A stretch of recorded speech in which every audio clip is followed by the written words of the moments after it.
চলার ব্যবস্থা তো করা না গো, না চললে কেমন হবো? তার এই গন্ডগোল বাজে না, আরে গন্ডগোল না বাজলে কি আঙ্গ মাত ভরবো না? কাল দাম আছে কোনো? হ্যাঁ, যত বাজে দেন যায় তত ভেজাল, যত বাজে দেন যায় তত আমাকে দাম বাড়বো, নয়তো মাছ ধরি। এই চাচা, কেরা গো? তুমি অন্তর এটা বলিস না? কে কি হয়েছে? তোমার বাড়ির উত্তর পুরে দুই যে মাছ বড় বাড়ির কুত্তা মরে রয়েছে, হ্যাঁ। সেইটা নিয়ে তো তোমার নানান পেশান পেশাইতেছে। এটা তো বিরাট মামা দলে মরে যাবে তুমি যে বাপ শুরু হয়েছে। কো কি তুমি বাবু? হ্যাঁ, এটা একটা কথা কও। আচ্ছা চাচা, তুমি থাকো কোনে তাই কৌশল দেখি? আমি ভয়তেই থাকি খালি।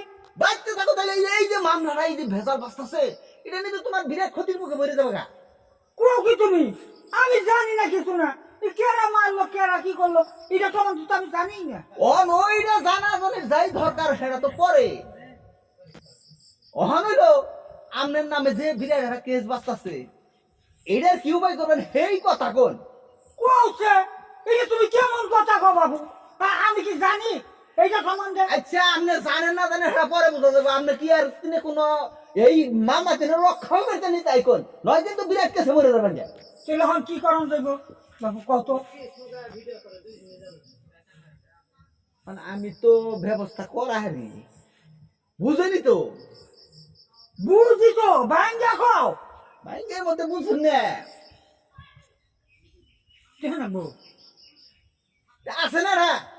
কত নাকবো বাবু? এটা বাসা নাকবো কিন্তু আপাতত 1000 হানি দিলেই চলবো, আমি পরে ব্যবস্থা করতেছি। কিছু কম না বাবু। অন্ত এলাকা আমি ঠান্ডা করে গরিব দেবো না। মানুষ, আমি কি দিয়ে দেবো?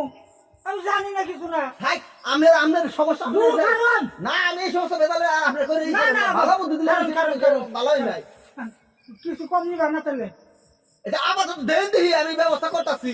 আচ্ছা দিয়ে দেই, আর কি করুন? আমার হচ্ছে কেউ জানি হুনে না, বুঝছেন? আবার অন্ত আপনি বাড়িতে জানি আবার আমি থামারের ব্যবস্থা করতেছি। কেমনে এই করুন। আচ্ছা, আপনার কেস কেমনে ঠান্ডা করে লাগে হ্যাঁ। হ্যাঁ, আমি বুঝতে সামনে চিন্তাই করবেন না। আমার জানি কোনো ইয়ে হয় না বাবু। কি চলবো না, আপনি নাকে দালে ঘুমারেন না, আমি সব দেখতেছি। আচ্ছা, আচ্ছা, আসসালামু আলাইকুম। খাইয়া না তুই না কি দুর্ঘটনায় ঘটলো রে? হ্যাঁ, আমি যাই কোনে? আমার হনু ভাই কি কেরামান করলো, কেরা কি করলো? আমার হতে না জানি। কে শাড়ি মারিতে পকেট তো তা গরম করছে। আরে বাস, তোমার বাস কিছু বেইছে দে, বাসেরও দাম করতে বলো না। দেও দেখি আরে নিয়ে জানাবো গা, দেই কামলা বাইনি বাড়ি ভিজাই দিই। আর কি করুম, দেশের অবস্থা তো ভালো না। আসসালামু আলাইকুম। ওয়ালাইকুম সালাম। ভালো আছে? হ্যাঁ, রবি কই দে? হ্যাঁ ভাই, সকালে দেখলাম হলো ভাবি রাগারাগি করলো, আপনি হাট বাজার করেন না, আপনি বললেন সাইরে না পয়সাও নাই। ওখানে পর দেখলাম বেনেলাই এক গাঠি এক জাহা বইরা বাজার সদাই দিয়ে গেল। কি পাইছেন নিহি? সন্ধ্যের খনি পাইছেন নিহি নাকি? আর কই না, আছে না আমাগো মায় মাথা বর্গ চলতে কি অসুবিধা আছে নি? হ্যাঁ, তো হান্দে বাইরে জায়গা আল্লাহ সাল্লাহ আমাগো, বুঝেন নাই? আল্লাহ আল্লাহ চালাই নিজেরা চলেন। নিজেটা তো কোন চায় না, আল্লাহ চালায়। যা হোক না, এনটাই পাইছি। ভাবি আবার টাক করে আমার কলো যে ছোড়া মেয়ে কি কখন যাবেন? আমি ওই জসিম বাজার মে যাম। ওই আপনার বাইরে যদি দেওয়া হয় কোয়েন, আপনার কি হার বাছুর আছে? এটা হ্যাঁ, হার বছর আছে, এটা গাই বালি হার বছর আছে। ওই বাছুরটা বললে কেমন করবো না, ধক পান হয়েছে, তাই করলো যে দেওয়া হলে একটু যাইবার করে। তাই আমি খবরটা হাই হাই কই কি, হাই হাই কই কি। 哎呦我的妈！哎呦我的妈！ ভাই ভাই ভাই, বাস না গেছে গা হারা মরে মরে গেছে গা? গেছে গা। হাই হাই রে, আর ভিতরে গেল নাইলো, আমি মরে গেছে হারা। এই রফিক ভাই আমার খবর কইলো বাসে বলে অসুখ, বাড়ি তরি গেতে না গেতে বাসুরটা মরে গেছে গা। আমার 70,000 80,000 টাকার বাসুর। কি 10 ঘুষ খাই মেনশন, 20,000 করে 1,000 টাকা খাই, এটা কি লাভ? হাই রে, আমার 1 লাখ টাকার মাল গেল গা। কোথায় আছে আছে যদি কোথায় জয়রা না দেয়, এইভাবে কি শুনলাম বললাম কইরা কে জয়রা হে এটা ফের আমার এই বছরটা মরলো রে। হাই রে, 1 লাখ টাকার মাল, আর বছর পারলে 2 লাখ টাকার মাল হইতো।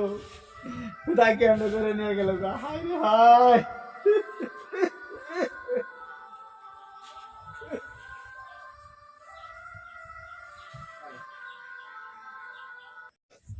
আমরা যারা পাড়ায় মহল্লায় গ্রামে অকারণে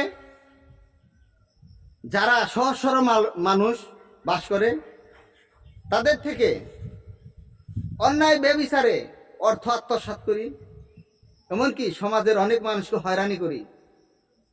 আপনারা ভেবে চিন্তা করে দেখেন, এই অবৈধ টাকাগুলা আপনাদের সামনে দিয়ে আসতেছে, পিছন দিয়ে বাইরে হয়ে যাচ্ছে। আমরা সামনেরটা দেখি, পিছনেরটা দেখি না। তাই আমার মনে হয় আমাদের ঘুষ সুদ যাতে অসৎ উপার্জনের থেকে আমরা সঠিক পথে চললে মনে হয় আল্লাহ আমাদের উপর শান্তি বর্ষিত করবে এবং রহমত থাকবে।